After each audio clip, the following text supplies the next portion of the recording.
Hello, everybody, and welcome back to Talking About Birds, the only Cardinal podcast that, like the Cardinals, might be good in a couple years. My name is Nate Heininger, and I am joined by my co-host, Ben Samorka. What's up, Nate?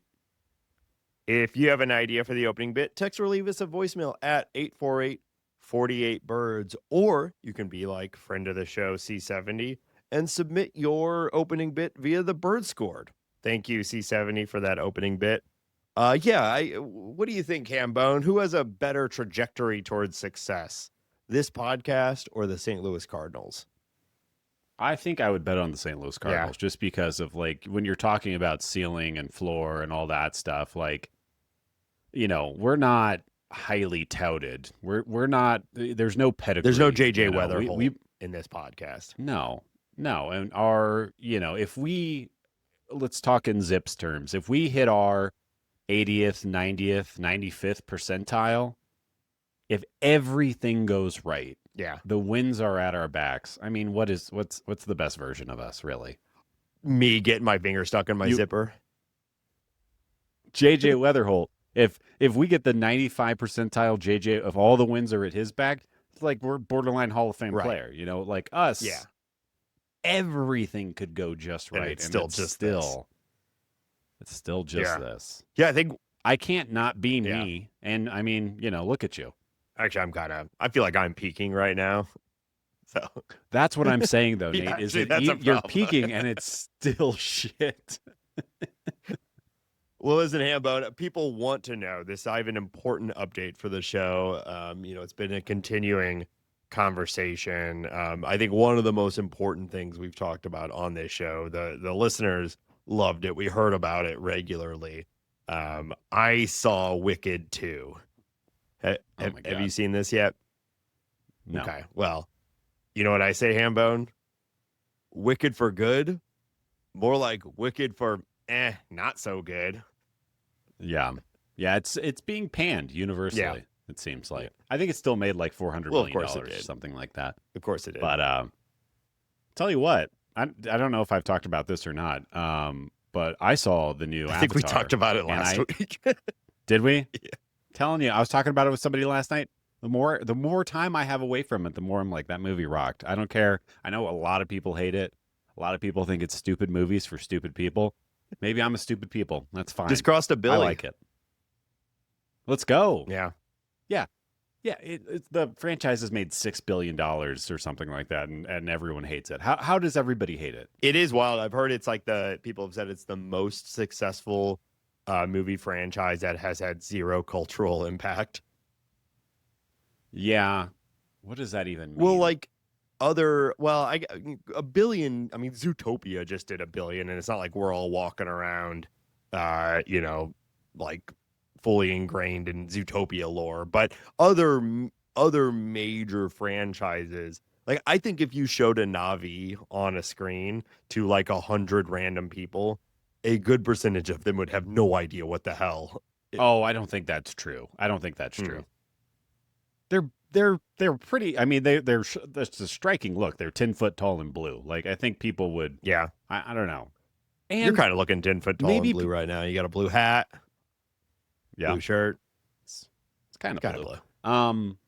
But everyone's seen them though. Everybody knows what maybe. I don't know. I don't care enough to argue, but I will say I had another conversation about Avatar last night. We went to trivia night. We got 7th place. You've bragged about trivia results on this show before, having apparently won in previous nights. So 7 out of 7. You'd be proud of me.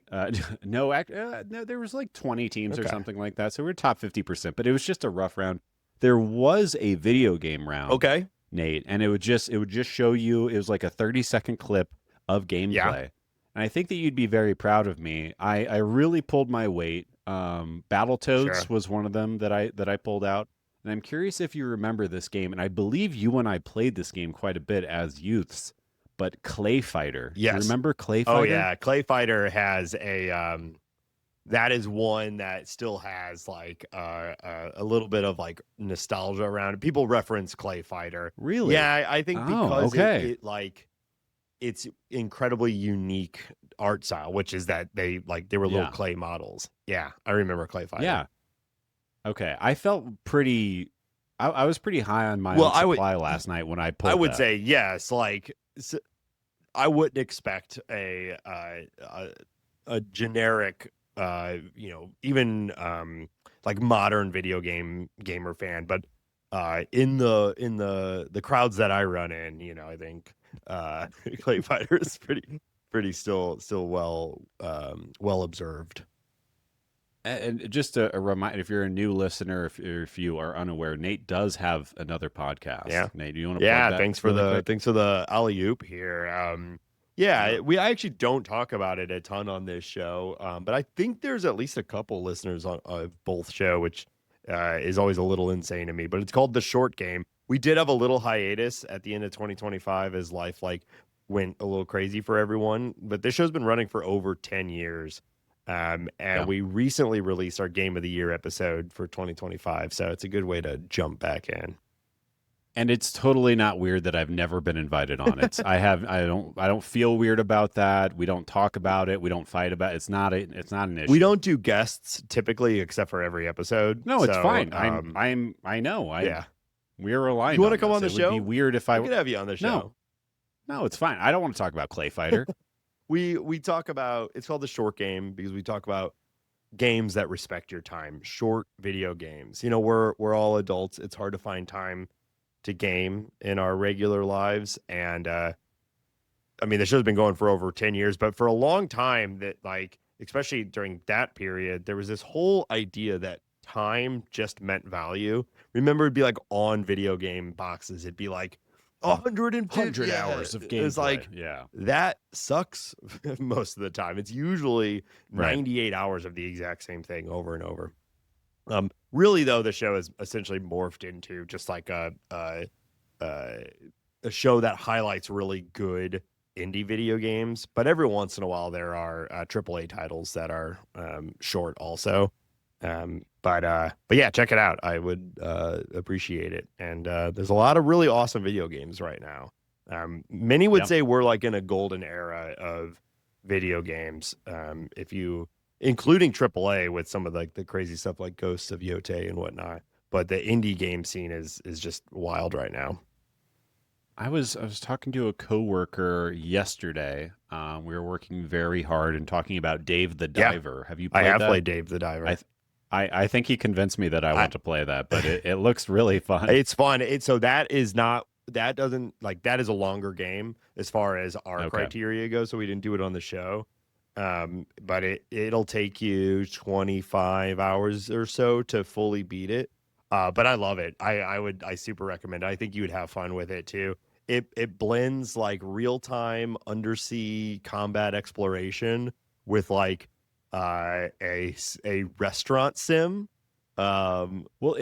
It seemed like it was just 100 mini games kind of built into a game, but you're also trying to keep a sushi restaurant afloat. Yeah. If you like any of those games that you're here are the things that I offer on my menu, but I got to make sure I have the ingredients for them, and I'll set the prices, and I'll set who does what, and I'll set how many seats I have and what is served when, and then I open the restaurant and I have to manage refills and all that. It's sort of a frenetic resource management thing that is really, really satisfying. And none of these go for too long where you get bored of them. And it eventually evolves into a farming sim also. But the core of the game is actually you're controlling Dave exploring underwater and fighting sharks and all this. So it's a really cool game. There seemed to be a mermaid man involved or something like merman. Also, you'll like Dave. Rarely do video games highlight your protagonists as just sort of big fat dudes. He's just a dude. He does incredible things, but he is just sort of a big fat dude. And it's great. I really, really liked it. I think you would enjoy it too. I think it's on everything also. Yeah. It's on Steam. Yeah. Well, I guess this isn't the short game, Nate, or the long game, or some other bullshit. The main problem with Wicked 2, I think, was that I don't care. There's no good songs, Hambone. Like there are some. Well, I think that's the problem with the musical, right? And I think that's what everybody knew. Yeah. You know, that's Like that's why they probably should have just made it one movie. That is like the Hobbit movies. That is the just rewatch the Hobbit movies. Yeah, the cardinal sin of them is making it making that 3 movies, and this one making it 2 movies. Yeah, the pale orc. I kind of forgot about the whole pale orc thing that they just invented for the Hobbit movie. It's like what really doesn't pay off super well. There's one sentence in the Hobbit that references a pale orc, and they use that to run on it. And I'm not even like, whatever. Like movies and books are different medias with different goals and different things. So I don't really care about like the book is better versus the movie is better. But if you're going to expand it for no reason, where you're actually creating entire new storylines, I think well, he has a lot of screen time. For an uninteresting baddie. It doesn't really. They could have had the pale orc be the leader of the army, but he doesn't need like 8 or 9 scenes of him like brooding and being mad about the dwarves. Yeah, it's no good. And all right, can we talk about baseball? I don't care about this. I care a lot more about Lord of the Rings than Wicked, but I don't want to talk about any of this anymore. Reminded us in the Birds Court as well that they're coming back to theaters. So Molly and I, you and I had talked on the show last week. I haven't watched them since really the times when they were in theaters. I think we're going to prioritize and try to go see these in theaters when they come back. I think I'm going to do the same thing because, man, I watched all 6 of those movies during the winter break we just had, and even the bad ones are good. Yeah. All right, Cardinals. I'll take another bad Lord of the Rings movie over fucking like half the movies that come out. All right, Cardinals. Well, now everything is going to streaming television, of course, so we're just going to get Lord of the Rings, TV shows forever. But that I don't want. But okay, well, it's a pack show as it always is, isn't it, Hambone? There's been just nonstop Cardinal news over the last week, so let's see if we can fit this all in as we're in 2026, baby. We are marching towards the 2026 season. Cannot be argued how much of 2026 we are in right now. People might be wanting to argue with it, but you just simply can't at this point. We are in 2026. Spring training begins in like a month and a couple weeks. Hambone and I 44 days. We have begun our planning discussions. Our intent is to go to spring training for at least a little bit. Now, we might do a little bit of a tour sort of thing where we don't just see Cardinals. We go and look at some other teams and things like that. But we're going to see some Cardinal spring training this year. And I'm very, very excited about it. And I think it'll be fun to talk about on the show as well. Yeah, I was at trivia night last night and telling some friends about this, and they're very insistent that we do some on the field recording. We at least record some snippets for the pod. Yeah, we've never done something like that. I'm always worried about quality. Well, only so worried sound about quality. Sound quality. But I think that would be interesting. At the very least, we may be able to do some like short form video stuff for our socials and whatnot.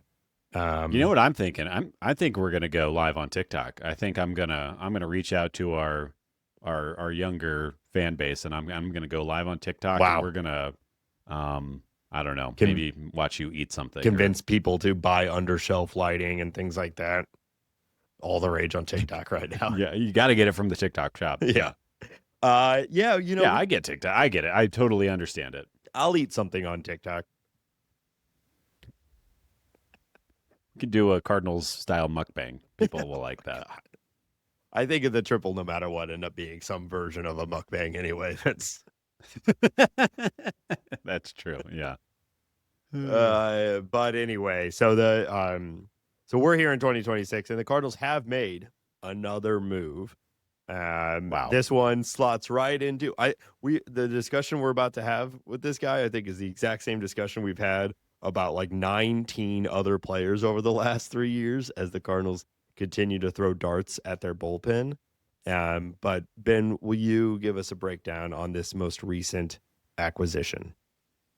God, it's another guy whose name I'm not going to be able to pronounce properly, but his name is Justin Bruhl, Bruhl, Bruhl, Bruhl, Bruhl, Right. something like that. Bruhl, something like that. He is a journeyman relief pitcher. He's a left-hander. He's 28 years old. He's a big boy, and he has kind of been all over the place. Last couple of years, he pitched very few major league innings for the Pirates and the Blue Jays. The periffs are good. You know, he's got an xFIP that's under 4. He's got some decent strikeout numbers. He is a little bit wild. You know, there's not too much to talk about here. He's got a sinker, he's got a cutter, and a slider. The sinker and slider are good pitches. The cutter, not so much. But this is a guy with more than one plus pitch, more than one above average pitch. I don't know. He probably slots into the back of the bullpen right now. He kicked. Now I'm forgetting. He kicked somebody off the 40-man. Zach so Kent, they are. Yeah. Zach Kent, the guy who, another guy who we just acquired. Yeah. So, you know, this guy probably will impact the big league roster unless, you know, some significant changes happen to the bullpen right now. He's another lefty. I think it makes a lot of sense to get a guy like this, even though he might not be on the team for very long, because I bet $1 that JoJo Romero is not going to go to spring training with the Cardinals. Yeah. So you bring in another lefty reliever, guy that's stuffy, a guy that could come in and, you know, like Nate said, you roll the dice on this guy. He could be at the back end of your bullpen. He's a reliever. Who knows what the hell is going to happen with him? It's kind of how I feel about him. But yeah, so it makes sense. Does not move the needle, but it is probably a smart move and a guy that will probably watch a shocking amount this year. Yeah, it's Bruhl. Rhymes with pool or rule. Rule. So it's actually a little easier than it looks like. Yeah, that I in there is really fucking me up. He's having a classic journeyman reliever offseason. He was acquired by the Guardians from the Blue Jays just about a month ago for cash considerations. And then when they went and signed, I think it was Sean Armstrong, they DFA'd him, and then now the Cardinals have acquired him for cash considerations. So cash considerations always on the move during the offseason. We'll see where he lands. But Bruhl is now with us, and Zach Kent, they're very recently acquired, has now been DFA'd. So, you know, who knows, right? Like you said, he could end up being our lefty setup man. He could be filling the John King role. He could end up being replaced by another reliever that they sign in 1 month. I will repeat my existing statement with the Cardinals bullpen building. They have done a pretty good job at it by bringing in and cycling guys, finding good deals and promoting them and sort of having the shuffle going. And we'll see if this guy ends up being one that sticks or not. But like Ben said, the underlying metrics seem to indicate there's something there, and we'll see if it works or not. I mean, this is especially when you're rebuilding. Whatever, throw him out there. Yeah, he's a bit of a soft tosser, but the pitches move. Like we said, he's a lefty. He's probably an upgrade from John King. Maybe requires a little bit less luck than John King. But yeah, you know, I don't know. We're probably gonna watch like 40 or 50 innings of him and Nick Raquette at some point this season, unless other changes are made to the bullpen, and you're gonna like it. It's gonna be just fine. It you know, it is what it is. Maybe they pop. Maybe good things happen. Could be. Bitch, they might be. Yeah. There's been a lot of heat as we break into the new year about future Cardinal All-Star MVP Hall of Famer JJ Wetherholt. Are we being realistic about expectations for this kid, Hambone? Well, why don't you set us up why we're talking about this? Yeah, there's an MLB executive poll that went around this week, and they were voting for their favorites to for players to win the NL MVP in 2026. And the number one voted player was JJ Wetherholt. He got 30% of the vote. He for Rookie of the Year. He got he outpaced Nolan McLean, who's already been in the major leagues, which I think was a little bit surprising, but just going off executives' opinions. And I also wanted to call out that Jeff Jones wrote a piece, I think it was this week or last week, and he was saying that I pulled a quote from that article. It is not an overstatement to say that he's the club's most important position player since Yadier Molina. And I think I might disagree with Jeff Jones. I think that's an overstatement. On this. Jeff Jones, I like, he's fine, but it is an overstatement. Well, he said it's not an overstatement. And I think I think there's a lot of reasons to disagree with that. I think that first off, Yadier Molina was obviously highly touted as a defender, but the bat was not there. I don't think that anybody, when he came up, thought that he would be a Hall of Fame catcher like he ended up his career. So yeah, it ended up being extremely pivotal. But when you're looking at the pedigree, when you're looking at the prospect ranking of Yadier Molina when he was in the same spot that JJ Wetherholt. JJ Wetherholt is just a completely different player. Yeah. A college player, obviously not a catcher, a bat first player. There's just so much different than what they're looking at. I also think the Cardinals window is so much different than what we're looking at. So I think that JJ Wetherholt is going to come up, and I do think that he is going to be good, not great, pretty quickly. Yeah. And I would not be surprised if he becomes great fairly quickly, just because it's everything you want to see in a prospect. He's also every write-up at the end of the season talking about his defense has been glowing. And I feel like he had that hamstring injury and people weren't sure if he was going to be a shortstop or not, or what position he was going to stick at. I think all he did is impress people by playing second base and shortstop really well in the minors. He walks a ton. He hits the ball hard. Not Jordan Walker hard, but hard enough. Yeah. I do think I might put a small wager on JJ Wetherholt winning the NL Rookie of the Year, but I don't feel as confident as Jeff Jones or maybe MLB executives, or I'm not putting this kind of weight on him. I'm much more concerned with or willing to bet on the Mason Wynns of the world, the Alec Burleson, Ivan Herreras of the world, who have actually been around. I think expecting too much out of a guy that we've never seen in the big leagues is kind of crazy. There was a conversation in the Bird Scored this week.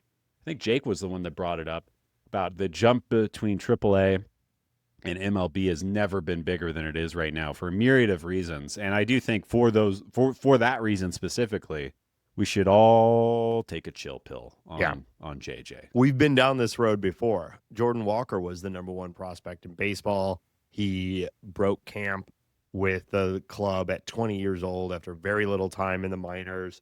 They had a Jordan Walker bobblehead in April. Multiple, right? Of his first season. It was he's the most important position player for the St. Louis Cardinals since Yadier Molina, and then he actually had a relatively successful rookie year, and then the league catches up and things change and adjustments need to be made, and they're not, or they are, and you develop. So just already saying these sorts of things just kind of drives me crazy, because this guy could come up, hit 260, play a good second base, have 15 home runs and 20 stolen bases, and that's a really solid year.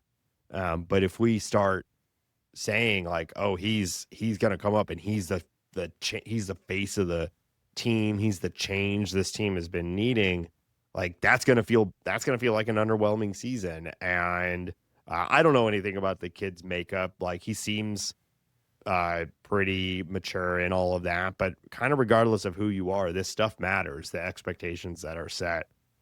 So I'm not a huge fan of all of this immediate blow up.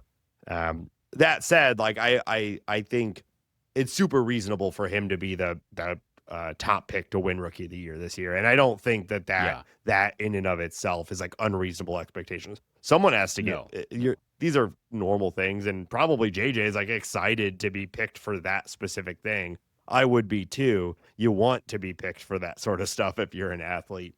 What I'm more about is the like, this is the future of the franchise. This guy is the most important guy, etc. Like, that's the stuff we need to just be thoughtful about. And as fans, like, the best we can do is just not like get mad or frustrated with a rookie who is going to have, probably a pretty standard progression. I'm expecting him to come up within the plate approach to translate. I'm expecting him to make pretty good contact, but like most guys, especially his age, I'm not expecting a huge amount of power, No. And that batting average, like, while we all project him to hit pretty well, it's probably going to take a while, and he'll make errors and he'll get thrown out stealing and all this different stuff. Like that's part of the benefit of us being in a development cycle, a rebuilding team, is that you can just give this guy like total space. Yeah. I think there's a very a real possibility that JJ Wetherholt could come up, be good, win Rookie of the Year, but not really move the needle at all for the Cardinals in 2026. And I think that's really what I want to tamp down a bit, is like, he's not going to turn the ship with one good. It's just not all going to happen at once. And yeah, I think what you're saying is right on. He should come up, and he should hit probably in the middle of the order and get as many at-bats and reps out in the field as we can possibly give him. And, hopefully the staff pours into him and all that stuff, and he becomes a big leaguer really quickly. But, yeah, I think it's good to just pump the brakes a little on JJ. Yeah, but I am very, very excited, and it is a true reason for optimism in 2026. Like, where I guess we're just looking for nuance in this take. Like, be super. Yeah, that's really what it comes. Yeah, be super excited. I'm also like, I think JJ is going to be great, but there are some other young position players down in the minors who are more toolsy. And I think what we would want, what is the ideal scenario, is for JJ Wetherholt to come up and be a rock solid middle infielder, and for a Josh Baez or whatever toolsy prospect you want to pick on to come up and outshine him because they have 70. They're loud. Yeah, they like that. Come up and hit 115 mile per hour bombs. Yeah, that's what you want to see. That, I think, are the best case scenario for the Cardinals, or JJ Wetherholt comes up and is rock solid, and Jordan Walker does figure it out, or Ivan Herrera does become one of the top 10 hitters in baseball, or it's not to take anything away from him, but I just think that's what I would like to see, I guess, or what I'm hoping to see. Yeah. And, we say, okay, we're starting to see what a successful Cardinal team will look like, with JJ and Mason up the middle or on the left side, or however this all. Now just those two together is going to be so much fun. I cannot wait. However that all shakes out. So going into 2026, there's been talk of the Cardinals acquiring a right-handed hitter of some kind. Do the Cardinals need to do this? And if they do need to do it, should they go out and grab a veteran ass guy with #leadership, #gritty, guttiness, that kind of thing? I threw out some names, and I'm curious to hear your just thoughts generally. Rhys Hoskins, DJ LeMahieu, Wilmer Flores, all right-handed hitters, all probably on the wrong side of the aging curve. All can probably be acquired for very cheaply in a 1-year deal. Does this make sense? Should the Cardinals go grab a Rhys Hoskins, a DJ LeMahieu? Do we need somebody to help steer the young guys with Oli Marmol and his staff? I don't know. We heard from Nolan Arenado and Paul Goldschmidt that this was the most. We got to bring back Matt Carpenter. You got to bring. Yeah, what's he doing? Wonder. Although not a righty. We talked about this a little bit on our new. Matt Carpenter could hit right-handed. Yeah, he probably could. He could do it. We talked about this at our New Year's Eve episode 200.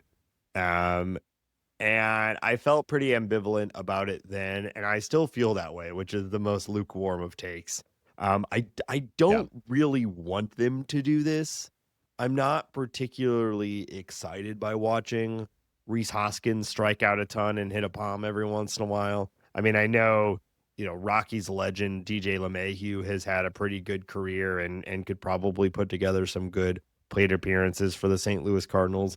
But I just don't really see what that solves for us outside of a floor that prevents you from absolutely burning a dude who's not ready for the major league level. But I don't think you're bringing in these guys to make the team more effective. I think you would be bringing these guys in to kind of balance out. If JJ Wetherholt goes 0 for 5 in a game with 3 strikeouts, DJ LeMahieu goes over and makes him feel like he's not a loser, like he is in that. But is that what situation. You need a full guy on your on your roster for? I have been told what's Daniel for Descalso 20 years that you do need that. Aren't we guy. gonna have Yachty in the dugout maybe this year to go and give little hugs and kisses when they need him? Do you think Yachty is bringing a warming atmosphere to the clubhouse? Because I don't feel like that's his. What's Mozeliak doing? Get him down there. Let him spin his bow tie around and man of the people, John Mozeliak will go down there and smooth everything. I know there's the veteran presence thing is it's talked about enough by every single person who plays sports that you just have to assume that it is a real thing. That's where I'm coming from, Nate.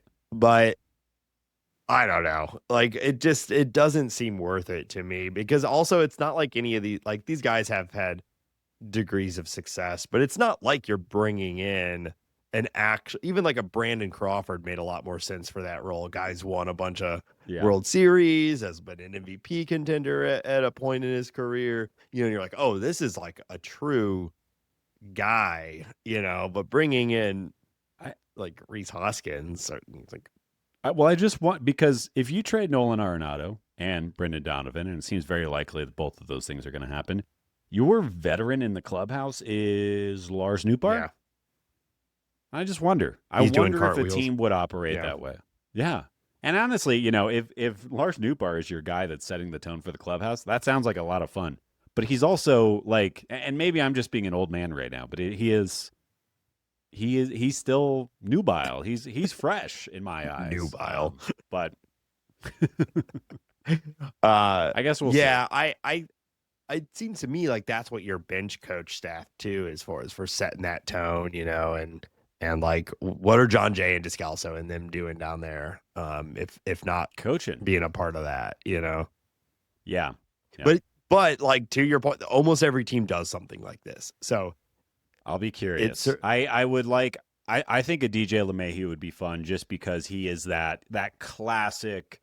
He's there's the stories of him. He's in full uniform before anybody else gets to the clubhouse. He's that. Yeah, he was a centerpiece. He is 37 of a franchise. He's a franchise icon of one of the most successful franchises of the last 15 years, the Colorado Rockies. The Yankees and the Rockies, who are basically 1A and 1B. Yeah, AL and NL. Yeah. Anyways, the guys, fair enough. He makes the most sense to me. That of the 3 that you listed, but I won't be particularly excited if they do it. And the obvious problem is that if you have a DJ LeMahieu on the roster, where does Jose Fermin play? Obvious problem. So JC play. But we'll see. I feel like it's going to happen. They're going to or like an Austin Slater, a name I haven't said yet. Like I just feel like a guy who's over 33 years old, he's going to be like 34 to 37.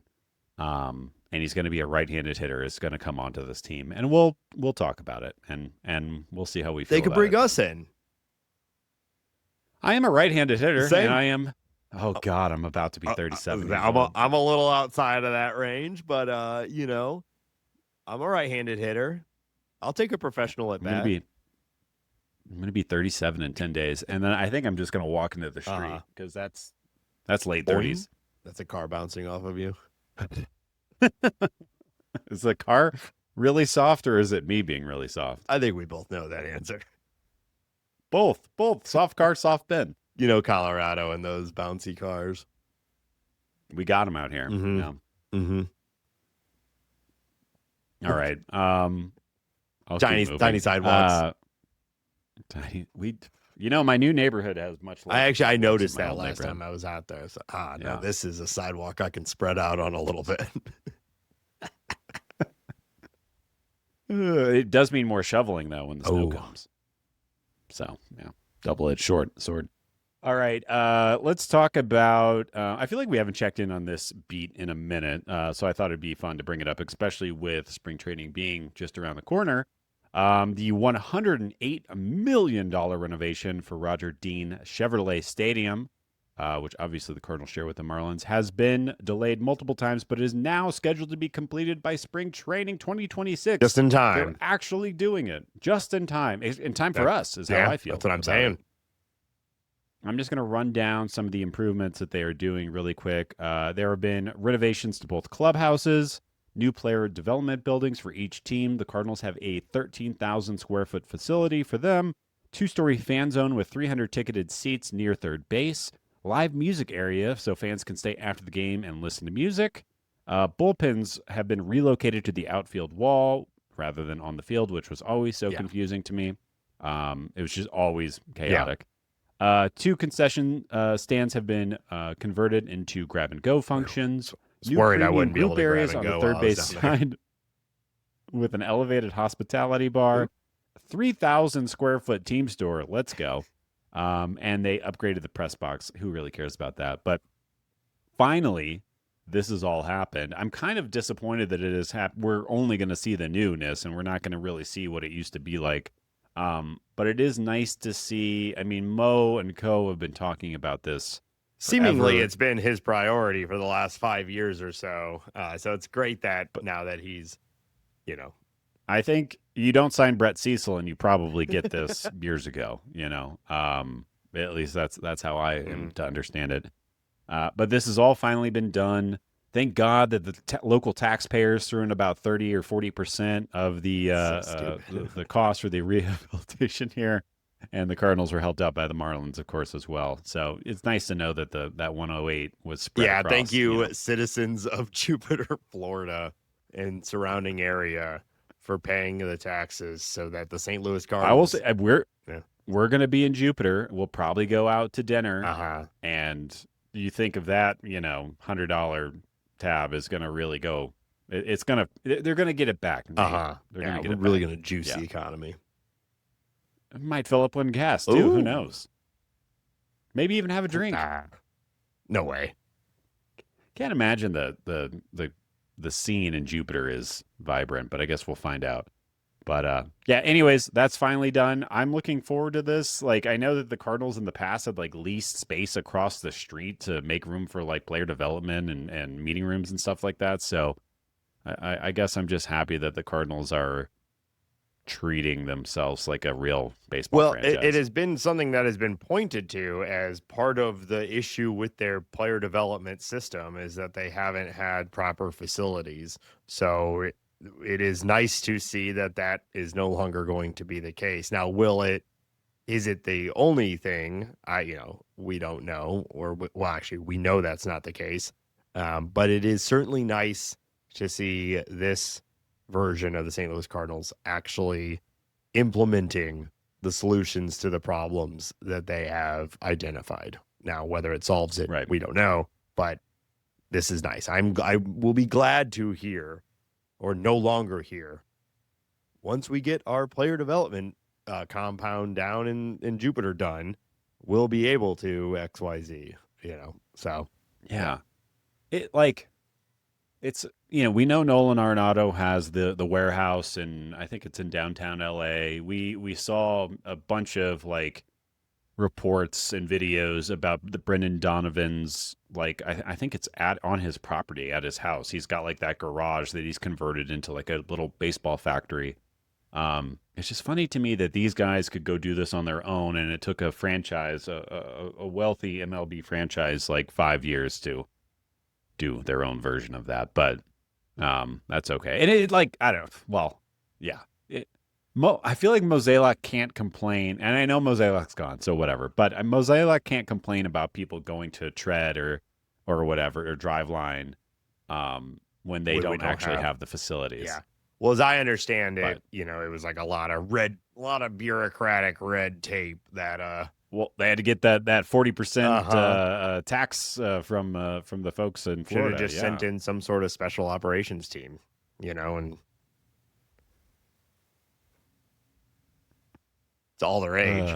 yeah, it is all the rage. It's effective, Uh-huh. and we We support love it. it, don't we, folks? Let's move on. Yikes. Big yikes. So that'll be cool. We'll be bringing you live takes from this new compound. Is that elevated concession stand truly elevated? How high off the God, ground is we're it? gonna find that out. Yeah, we're gonna find that out. I'll tell you that right now. Let's talk about something that's a little bit less fun than all of that. The TV situation, Nathan. Have you read about this? You paying attention You and to I were this? talking about TVs for a little while before we got on. I assume that's what you mean. Hambone's getting a new That is Hambone's exactly what getting I a new mean. TV. Well, I got a new Wow. couch. Now I'm going to get a new TV. Mm. Stimulate this Yep. economy, baby. Wow. So the Cardinals and FanDuel, the issues are happening. The company that holds FanDuel Sports Network, Main Street Sports Group, lost approximately $200 million in 2024. The company is attempting to renegotiate payments with 29 partner teams across MLB, NBA, and NHL. They failed to pay last month, the Cardinals specifically. The Cardinals are now deciding whether to stay with FanDuel under a reworked deal or leave entirely. The team is expected to end negotiating soon. And the Cardinals have also stated that they have no interest in spinning up their own sports network, which is something that I think you and I talked about like maybe a year ago. Like maybe the Cardinals and the Blues should team up Yeah. together and have their own regional sports network or something like that. Seems like that's not going to be the case. And I will say, if I'm looking into the crystal ball, it seems highly likely that Cardinals broadcasts are going to be produced by MLB, similar to how the Padres are being managed right now. There's a handful of other teams, but the Padres are the only ones coming to my mind right now. But I don't know if this affects, I guess, the way that a lot of people can watch baseball. I've been a streamer for a while at this point, obviously living out in Colorado, but I don't know. It is what it is, and it's just like it's fallen apart so quickly that it's kind of wild. Personally, Hambone, I just hope FanDuel comes out of all of this clean and ahead. That's who I'm most worried about. It does seem like they must have so much money. How are they missing payments? I know. But yeah, it seems to me that this is inevitably all going to end in MLB owned and operated streaming that we're paying directly to for the product. And I think that's great. I think we've been saying for a while, it's going to be a bumpy road getting there. The financials of the game are changing. But I have to imagine that the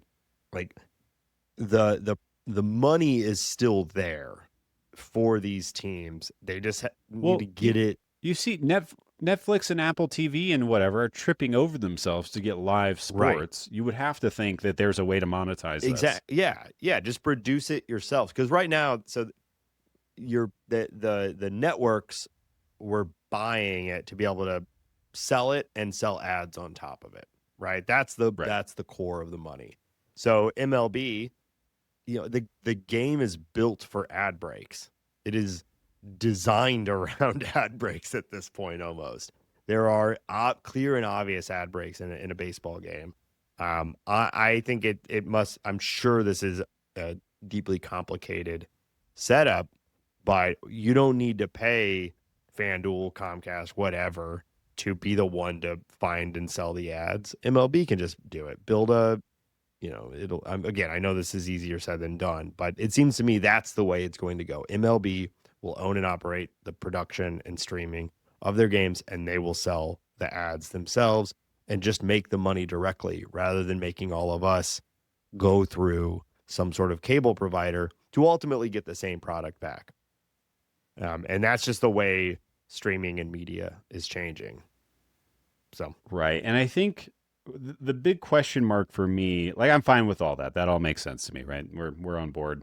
Um, is with ESPN buying MLB.TV, what is this all going to look like for you and I? Like how Yeah. are we going? Are we going to have to just subscribe to ESPN Plus? Are we going to be able to do this through our MLB app? If streaming is the only option, I think that is generally a step forward. I worry about ESPN being involved, Disney being involved, like Yeah. those companies who I think little of. And then I worry about the legacy fan, the fan who is not cutting the cord, the person who's been watching his or her baseball on cable for 30 years or Right. whatever, and Yeah. doesn't do a stream. Hopefully they have somebody in their life that can assist I them think that's with just the understanding this and assumption. setting. Yeah. But Yeah. so something just happened over on MLS, obviously a considerably smaller league, but growing in popularity in the United States. Yeah. It had been owned by Apple. Apple bought the rights to MLS, and they had what was called MLS Season Pass, and it was $100. And you didn't have to have an Apple TV subscription. You could just pay them directly that dollar amount, and you had full access to everything. No blackouts, whatever. It was a great deal. I was expecting them to raise the prices over time, but like that package was great. I was super happy. I'm not an Apple TV subscriber, but I was happy to pay them $100 and get full everything, and I liked it. This year they are changing it, and now it is just a part of the Apple TV subscription. So I don't like that because now I have to subscribe to Apple TV in order to get MLS. For some, it is an improvement because they were already subscribing to Apple TV, and now they don't have to pay that extra $100 on top. But I think that might be where some of this goes also, is that they just like, yeah, you do get it, but you have to subscribe to the broader package. But I don't know. Apple is its own whole thing, and MLS is much smaller. So it's a little bit more manageable. And I think that's why else would ESPN want to do that unless they are trying to juice their ESPN Plus numbers. So I think I guess my big concern, and there's seemingly no stop to this, is the thing that baseball's been doing for a while, which is chopping up the season and the events and selling it out individually to multiple different groups, so that you have to subscribe or do little free trials or whatever for all these different things. I think that is incredibly short-sighted. I have my personal opinions on, like, Disney and ESPN and Apple and all of that. But at the end of the day, like, if it turns out to be, hey, subscribe to ESPN Plus and you get all of baseball, I'm going to sign up for that probably, and I'll just pay that and I'd be happy with it.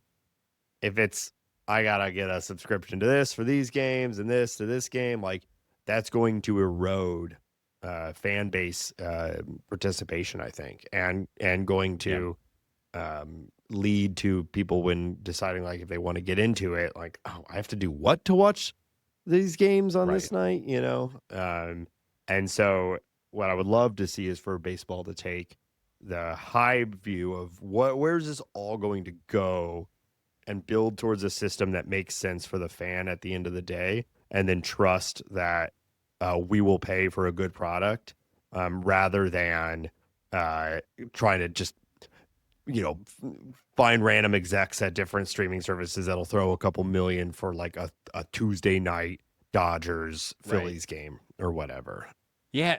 And I feel like MLB, we've been spoiled as baseball fans with such a good streaming platform, but except for blackouts, but that is except for the blackouts, which you can get around, listeners, if you are still dealing with that. I know we're in a different world now; it's less prevalent. But if you want to reach out to myself or Ben, I've been getting around blackouts for years now, and am happy to help people do it. I've helped other listeners of the show, so if you want to, in the Bird Scored, we'll post the streams that allow you to watch things that you don't even need a VPN and stuff like that. So, Yeah, there are ways around it. And yeah, if you would like to know more, or if you have questions about that and you don't understand what the hell we're talking about, hit us up at talkaboutbirds@gmail.com, and we will bespoke instructions for you to get around this shit, because it is so annoying. All right, let's talk about something more fun. I just thought that this would be a fun question. I think I saw this on the Reddit, or maybe it was on STL Today or something like that. But with the Cardinals being in the state that they're in right now, if you were in the market to buy a Cardinals jersey, Nate, and you can't be like, oh, I'm going to go buy a Yadier jersey. It has to be a player on the 26 man. What jersey do you think you would go with? Great question. Well, I'll just talk through my thought process here. My immediate reaction, I'm potentially biased by our previous conversation, would be like, just give me Wetherholt. You know, between the hype and just the fundamental, he hasn't even debuted yet, so I've got his full rookie contract likely with the St. Louis Cardinals. I'm going to get longevity out of that. I think that's probably your safest choice, to go and get one that has some huge upside to it, and would be fun to have. But I think what I'm actually doing is I'd be going and getting a Mason Wynn one right now.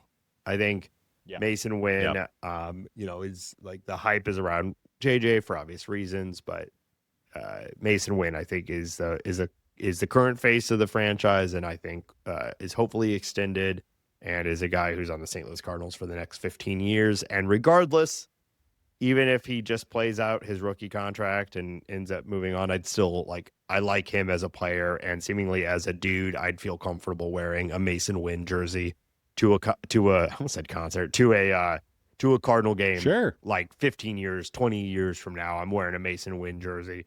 It's not going to be one that people will go like, oh, Mason Wynn, remember that guy, you know? Deep cut, yeah. So I think Mason Wynn is the answer, or at least that's my answer. I think Mason, I think that makes a lot of sense. I think I would go with Ivan Herrera. I'm going to buy while the stock is a little bit low right now, and I think it's going to only rise. And I think he's young enough. I think he's a good enough hitter. I think he will be a Cardinal for a while. At least I hope he's a Cardinal for a while. And I just want to be a little bit different than Mason Wynn. I think Mason Wynn's probably the right answer, but I want to go with Ivan Herrera. Well, I almost said Herrera before I landed on Wynn, but he's been in trade talks this offseason, you know? So don't trade Ivan Herrera. Don't trade him. But like they've already, and who knows, you know, they might, like, everything is posturing, and who knows what their real opinion is. But like, he was discussed. He's been mentioned as the Cardinals willing to move. So that's where I'm like, they're not trading Mason Wynn. I just think with the Ivan Herrera, like a right-handed hitter that can hit like him, it's just worth his weight in gold right now. Like, hold on to this man, pay this man. Yeah. What are some other ones? Crooks would be fun, just because what a cool, like, just Crooks. That's good. Crooks is a great last name to have on a jersey. Crooks is a great last name. I think that obviously it hasn't totally materialized yet, but I think I would feel pretty confident about buying a Victor Scott jersey. It's a fun one too. Scott too. You get the numbers on it, which is fun. The two eyes or whatever. Also, he is a player. You can see Victor Scott chasing down a ball in the outfield gap, and the fans go crazy, and then you're in the stadium and you get on TV because you're wearing a Victor Scott jersey. Turning your back to the camera, and you're pointing back to the. That's right. Yeah. Classic. He's a highlight reel type player. Yeah. Classic. So if you're trying to get on the Jumbotron or MLB.TV streaming or whatever, Victor Scott's probably a good option. You know what hand gesture I think needs to come back? This one. No, Ben's flipping me off. Everyone thought that at first. No, this one where you point at someone and you go cuckoo, cuckoo. You got the finger swirling around the ear. That one's good. I really like the like Daddy nasty. Oh, like Daddy Hungry. Oh, no, Daddy Hungry is when you rub your belly. Okay. No, you're just pointing in your throat. Going, right? Gross. Yeah. I'm puking. Look at me. Cuckoo, Yeah. cuckoo. I think. Jesus Christ. Yeah, I hate to say it, but I could not be more on board with you. I think that it's a classic for a reason. All right, final piece of Cardinals news, and then we can move on. Joe Kelly retires, Nate. It is over. Yeah. What anything you an example of excuse me, where someone's personality made him a star, right? Like he's been on some big teams. He's a Dodger and whatnot. You know, he's a known quantity in baseball, but this guy broke through. There's murals of him for his facial reactions and just his overall personality. So I've always loved Joe Kelly. And I think he seems like a fun, an interesting guy. So, and ultimately a pretty good career. Yeah. 839 innings. He did figure out strikeouts a little bit later in his career, accrued 7.1 F4 for a relief pitcher that has 7.1 F4. And, you are 100%. Like his fame compared to his play is kind of wild. I bet he'll be a personality in baseball. Yeah. And I'll just never forget, like when he came up and he was throwing as hard as he was as a starting pitcher, and really helped the 12 and 13 teams back in the day kind of come out of nowhere.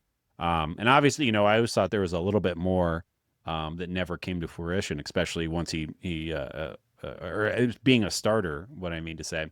But yeah, I just always liked him. Also, like, was amazed by how like lanky and not very big he was, and came up throwing like 100 miles per hour with movement. Just a fun guy to watch, and a player that I will remember for a while. Well, and like it wasn't that long ago, but guys weren't like, it was becoming more common in that time period, but it still wasn't as frequent as it is today of people throwing as hard as he does. So figured it out kind of ahead of the curve. His average fastball in 2017 with the Red Sox was slightly over 99 miles per hour. Pretty good. Just, that's the It just was right down the middle most of the time. So at least when he was a Cardinal. It's still hard to hit when it's that fast, I guess. Yeah. All right, that's all I got. All right, we're going to talk about some league news and, of course, play a little game. But before we do, we want to remind our listeners that this show is listener-supported on Patreon.com. Hey, is your New Year's resolution to support local products and businesses a little bit more? Wow. Hey, what a great and thoughtful resolution. What a noble cause. And look no further than the little device you're listening to right now and the podcast that you're listening to right now. You can subscribe to our show at patreon.com/talkingaboutbirds and get access to our private Discord server. It's the Bird Scored. It's where we're talking about news and updates and during the season, doing live game day chats and things like that. And also subscribers typically get access to early episodes. We've released very consistently Thursday morning for 201 episodes, but our subscribers are usually getting these on Wednesday night. So if that fits your schedule and that's something you're interested in, you can subscribe and get that. There's a private RSS feed for our Patreon subscribers. Who knows? Maybe eventually we'll throw out some other content on that too if people are interested. So patreon.com/talkingaboutbirds. You can also leave us a review on your favorite podcast platform, which helps. It really does. And also, still most podcasts are shared and spread through word of mouth. Season's ramping up. Now's a great time to tell your friends and family about the show. So we appreciate that. Hambone, where can people find us otherwise online? Yeah, we're on all these socials. You can find us over on Blue Sky, Instagram, and TikTok. You can watch this show. We've had a little cameo by my cat today. If you want to see Edie or Nate and I's face, you can watch the show on YouTube. You can find all of the podcast information, links to the socials, everything like that. T-shirts.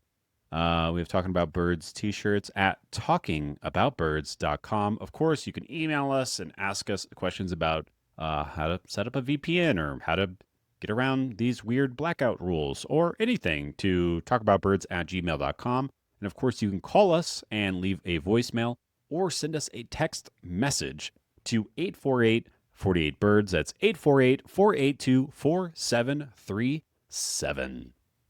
So while we've been talking, I just checked my email. Interestingly enough, I just got the notification from Apple that their MLS season pass is going away, and it's auto subscribing me to Apple TV instead of season pass. Shocking. Now, that said, to be fair to Apple, it looks like I am paying the same $99 for the year of Apple TV instead of season pass. So I will give them credit, because I was a little frustrated that meant I was going to have to pay the like $85 a month or whatever it is for Apple TV. And everything Apple's so expensive.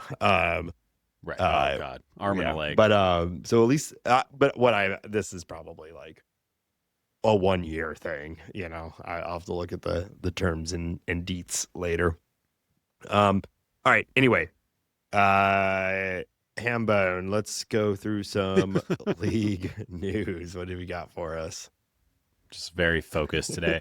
Right before we hopped on the mics, we heard that the Cubs and Marlins are hooking up on a trade that is likely going to send Edward Cabrera from Miami to Chicago. It also seems very likely that Cubs prospect Owen Casey is going to be involved in that deal. But this kind of happening as we're recording. I'm sure by the time this show is out, we will have the details. But really, obviously, the headline of the deal is the Cubbies are getting a pitcher who you and I like quite a bit.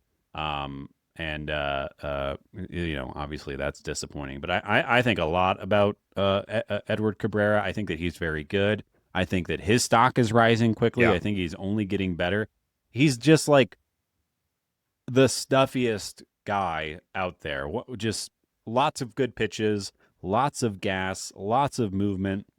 He stopped walking people last year, which really allowed him to jump to the next level. He's only got 3 years of service time, so he's going to be a Cub for a minute. So I'm going to guess that whatever the Cubs seems like I said, Owen Casey's involved. It's going to be a lot more than just him. This is going to be a big deal because this guy is good. He's young. He has control. He's only getting better. Really like this deal for the Cubs. Obviously, I hate it generally.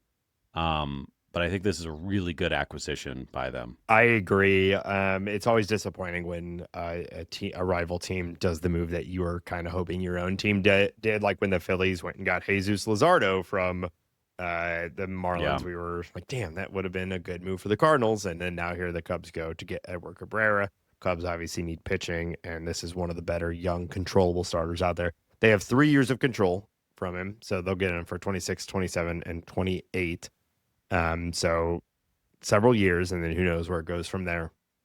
I agree with you completely. He's absolutely on the rise. Last year was arguably a breakout season, but there's still another level to go, and I think he'll do it. Little harder place to pitch, but he does get to pitch in the NL Central again instead of the NL East, which is helpful. So he'll play the Cardinals a little bit more and pitch in Busch. And we've talked about how stout the Cubs infield defense all around is. Like, I think he is going to he'll benefit from that, obviously. That's true. Owen Casey is the Cubs' top prospect. Initial reactions to this as I went online, like a lot of Cubs fans are really upset about losing Owen Casey. I get why. He is a guy that's easy to dream on. Really strong defender, 30-plus home run potential. But honestly, I'm not a big Casey believer. He struck out at a 30% plus rate at AAA at times, and I just typically am not a huge believer in those types of guys. I do think he will be a productive major league player with some power, but I think if he is the true centerpiece of this trade, then this is going to be a great deal for the Cubs. We'll see what else gets added in there. But I think the Cubs will be very happy with this trade, even if Casey beats my own expectations and is a very productive, powerful outfielder at the major league level. Yeah, I mean, the Cubs window right now, it makes sense. They don't need an Owen Casey. They have Seiya Suzuki. They have PCA. they have Ian Happ, at least for Yeah.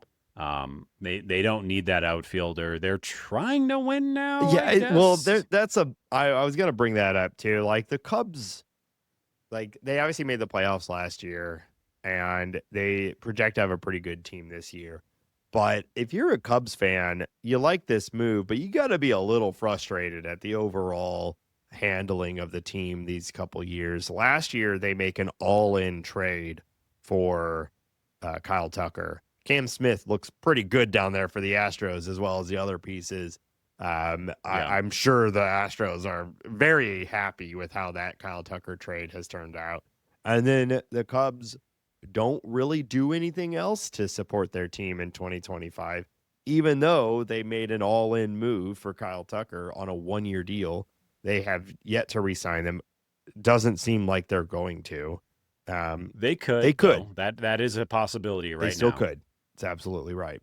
But right now, it's like they went all in last year, kind of, and then now they're doing this trade this year, but their offense, it could struggle. Like these guys are getting older. Suzuki, I like a lot, but he's getting older. Happ's getting older. PCA fell off a cliff in the second half last year. I'm still a believer, but his true talent might be somewhere in between what he looked, between the two last year, which is a good MLB player, but not MVP caliber, so. I think there are huge questions. Did Michael Busch and Nico Horner have career years last year? Are they ascending or did they peak? Yeah. It's a lot of question marks there.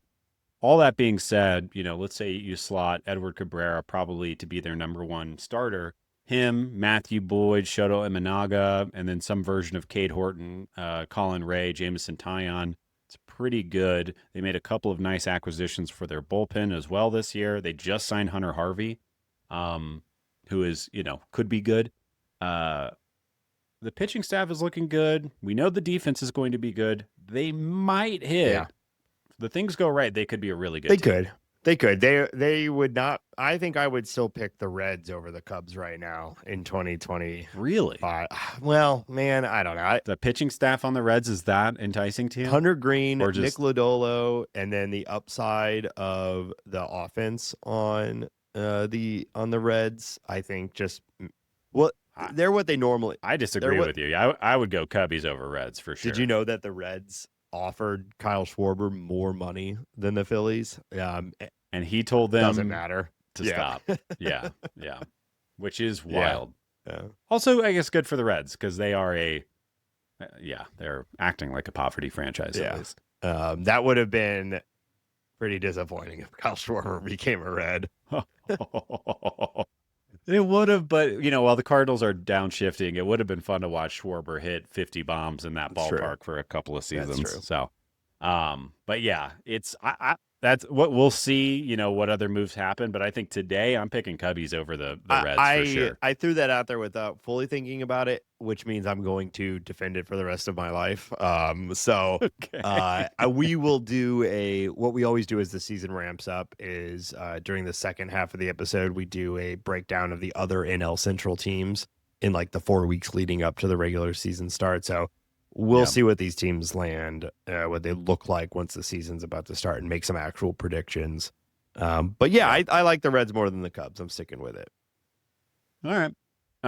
The Toronto Blue Jays have signed an exciting young Japanese baseball player named Kazuma Okamoto to a 4-year, $60 million deal. It looks like he is going to be their third baseman for the next handful of years. This is he'll be 30 going into next year. He put up a 210 WRC plus in Nippon last year. He is going by his prospect ratings, he's looked at very highly. Definitely a hit over field player. So it might be a third base, maybe some first base, maybe some DH. But I think that this guy has the kind of profile, good walks, low strikeouts, good power, that will probably translate pretty quickly to MLB. I think this is a really good signing for the Blue Jays. I love what the Blue Jays have done this offseason. Yeah. I still think they're going to bring back Bo Bichette, and they're setting themselves up. Now they're apparently really efforting pretty hard at Kyle Tucker. So we'll see. They seemingly are going to sign someone. One of those. Yeah. Who, if you're the Blue Jays, are you signing Tucker or are you signing Bo Bichette? If it's Nate's in charge, I'm probably going Tucker. I have more belief in Tucker's offensive output than I do Bo Bichette. He obviously had a good year last year, but he came off of a couple mediocre years. And Tucker, he's getting older. He's had some weird injury problems and some ineffectiveness around those injuries. But generally speaking, when he's been healthy, he's been one of the best hitters in baseball. And so slotting him in with Vlad Guerrero and all of that, I mean, how fun would that be? It would be a lot of fun. I think that they should do that. I think he will be. That would be a lot of fun. Hundreds of billions of dollars more expensive than Bo Bichette is my guess. Yes. My only issue is the team fit. Like you want to slide Andres Jimenez over to shortstop because he is a next level defender, and I think you're Bo Bichette over Ernie Clement or whoever is slotted to play second base is a huge upgrade. And I like Dalton Varsho out in the outfield. I'm curious to see what Addison Barger is going to do as a full-time right fielder. And then they have, a combination of George Springer and Anthony Santander. I wonder if the Tucker makes sense on any team, I guess, really. He does, but as far as obvious holes or spots to fill, Bo Bichette makes a million more sense. But you'll just be fine with Kyle Tucker being your right fielder, and Addison Barger. It's going to work out. He's going to play third base when Okamoto isn't. He'll play right field or left field when someone needs a day off. Like, you'll find the space for him. It'll be fine. Yeah, I wonder. And I think a huge question mark is, does Santander bounce back after a god awful year? It was brutal last year. It would, if they brought in Tucker, it wouldn't surprise me if they tried to move Santander for anything. Yeah. Just get him off the books. All right. Good for the Blue Jays. Don't forget they also brought in Dylan Cease, and Shane Bieber agreed to sign up with them for another year. And Trey Yesevich is probably going to have a nice year. They're a fun team. All right. Final piece of news: the Royals announced that they have signed Matt Quatraro to a 3-year extension. Another team that is confusing to me, but I do like the new look Royals and all the things that they're doing these days. So I guess it's nice to see Quatraro stick around, and hopefully him and Bobby Witt and Isaac Collins can break through this year. Remember that, Nate? Keep an eye out on Carter Jensen, their young catcher. I think he's going to be pretty good. Came out bashing last year. Some very fun underlying numbers. So we'll see. I got to say Vinny Pascatino's name as well. But that's all I got, Nate. All right, Hambone, let's wrap up. We're going to play a little game here. Hambone, as we move into 2026, that means we can officially close the book on the first decade of the 2020s, the 2021 season, 22, 23, 24, and 25. Make up the first 5 years of baseball of this decade. Also puts finally the 2020 season fully in the rear view mirror. I thought it would be fun to look at that 5-year period and see who stood out. What were the team leaders in a few key stats over this full 5-year period of ultimately disappointing St. Louis Cardinal baseball. So we're going to play Who Charted? First half of the decade edition. Hambone, are you ready? Okay. I guess so. I feel like this is going to be hard. I'm going to suck at this. I try to pick interesting ones, so we'll see how it goes. Hambone, who played the most games for the St. Louis Cardinals in this period? Most games played for the Cardinals in this period. Damn. God, I kind of want to say Donnie because he has been stalwart, but he's been injured. So maybe not Brendan Donovan. Gosh. Wilson wasn't here long enough, I don't think, to top this out, although he played. Oh, no, he was injured too. Last year he played a lot of games, so he's still injured. No. Okay, so it's not those guys. God, we ugh. Goldie, Arenado. Is it Nolan? I mean, Nolan's been here for a minute at this point, I guess. He plays. I'm going to go Nolan Arenado.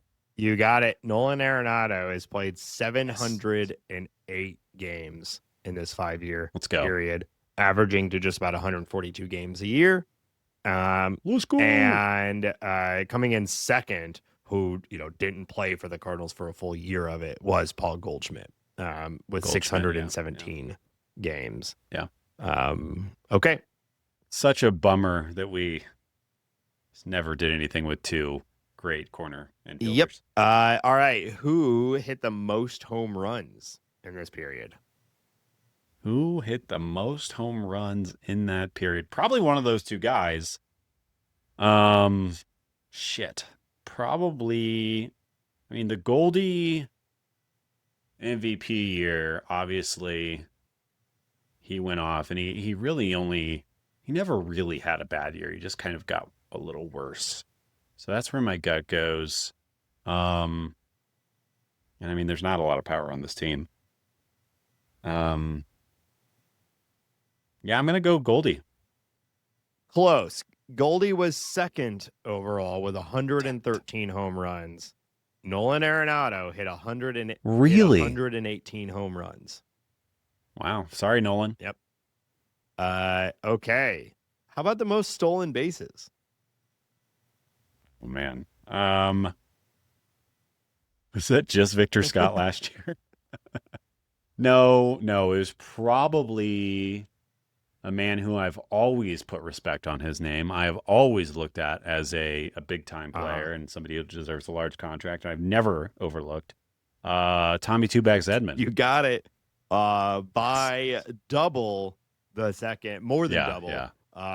Old Two Bags himself, who I will echo your sentiment. We have nothing but fondness and have only ever said he's one of the greatest Cardinals of all time. He had 89 stolen bases. Paul Goldschmidt, still not that second much, overall really, with 41, and then Victor Scott at 39 is I knew he was going to be up there because. Yeah. Tyler O'Neill and Lars Newbar rounding out the top 5. Okay. Wow. I am speed.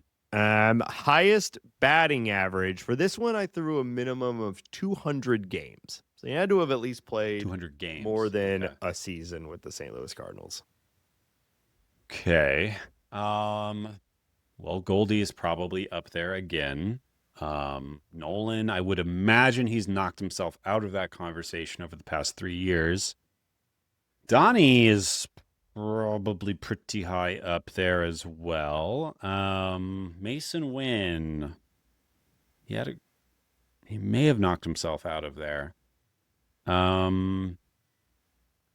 200 games batting average.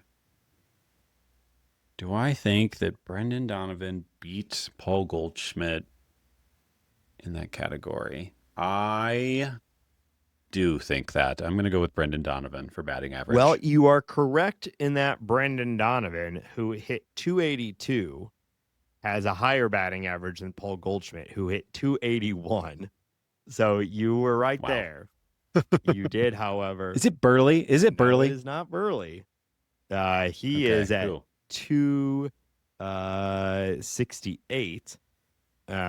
You are forgetting Ivan Herrera, who has a 286 batting average. How many games played does he have? 203. Wow. Oh, you son of a bitch. Wow. Okay. There you go. I felt like 200 at bats. I assume 200 games is still a pretty. Yes. No, it's legit. But the fact that the player, I was like, he's got to be under 200 at bats. Was that at 200 or games played? Is that 200? 777 plate appearances. Kind of fun. Yeah. All right. How about, here's a fun one. Who's been hit by a pitch the most? Wilson Contreras. I had to get him on there. 48 times. He's been hit. That might lead the league if I remember correctly. I don't know about over the 5-year period, but certainly leading the Cardinals. Yeah. All right, a few more offensive ones. All right, highest WRC plus, also doing minimum 200 games. WRC plus minimum 200 games. Well, that might be Ivan Herrera too, since I know he has 203 games played now. And I know he's basically only hit really well.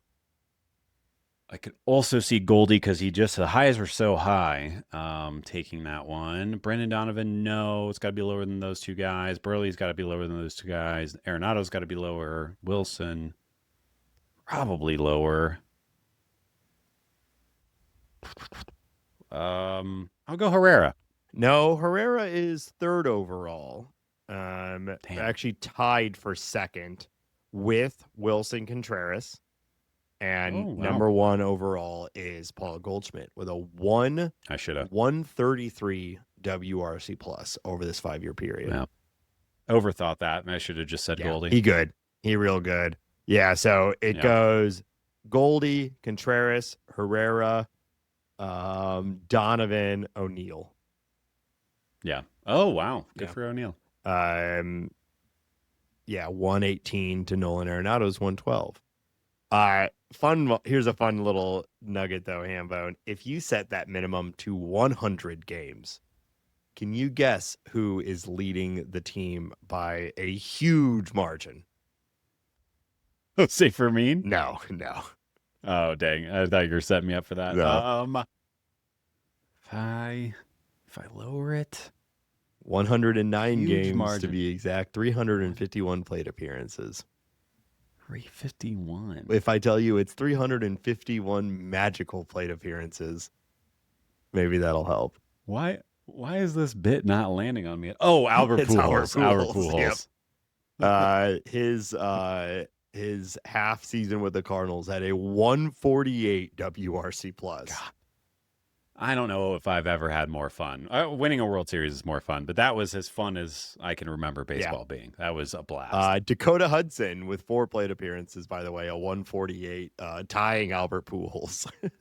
That counts. And somebody named Ali Sanchez, who also got 4 plate appearances, has a 297 WRC plus. Backup catcher. Like he was like 4th-string catcher for a second. Yeah, I remember him. Okay. All right. Most F4 from position players in the first half of the 2020s. Most position. I think that's got to be Nato. Yeah. Give me Nolan. Nolan Arenado, 18.3, narrowly beating out Paul Goldschmidt, 16.2. Yeah, the defense I thought would just carry him a little higher. Yeah. Yep. All right, let's move over and do some pitching ones. We're almost done here. Okay. Most innings pitched. Adam Wainwright. Nope. It is Miles Michaelis. Miles Michaelis. Damn it. I knew it was one of the two. Miles Michaelis. Okay. You think he'll get signed? I'd be surprised. 776.1 innings for the St. Louis Cardinals. Yeah, we are well qualified to have an opinion about Miles Michaelis. Okay. Most wins as a St. Louis Cardinal.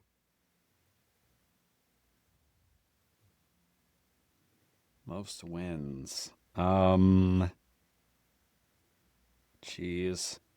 I mean, smart money says Miles Michaelis, but I want to throw Waino out there again. Miles Michaelis. With 41. Here's a fun one for you, Hambone. The third winningest pitcher in this 5 years for the St. Louis Cardinals is Ryan Helsley. 28. Wow. That's okay. Adam Wainwright coming in second at 33. Sonny Gray after him at after Ryan Helsley at 27. It's been a good 5 years. Yep. All right. Most strikeouts. This one I feel like is going to be pretty tricky because those guys that have been around so long are not strikeout pitchers. But Sonny was only here for 1 second. And I'm probably just not thinking of somebody else. Shoot. I mean, Wayno was striking out more guys than Miles, I would think. And just the years.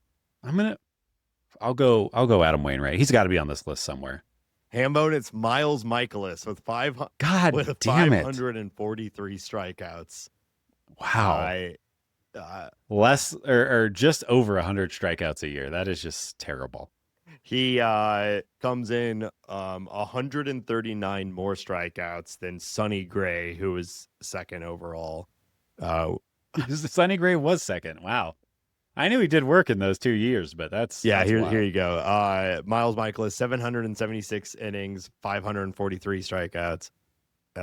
Sonny Gray, 347 innings, 404 strikeouts. Yeah. After that, it was Wayno, and then Palante, and then Elsley. Wow. Yeah. Really hoping on these new guys. Really hoping on Liberatore. Finally. Really, really hoping on it. Finally, most F4 as a pitcher. Most F4 as a pitcher. Jeez. Is this just going to be the Miles Michaelis section of the show? We know he always kind of surprised with his WAR accrual. Sonny Gray was good, though. Actually good. I'll go Miles Michaelis, I don't want to get it wrong. Yeah, 8.6 F4. Beating Red Jacket territory, Nate. Red Jacket.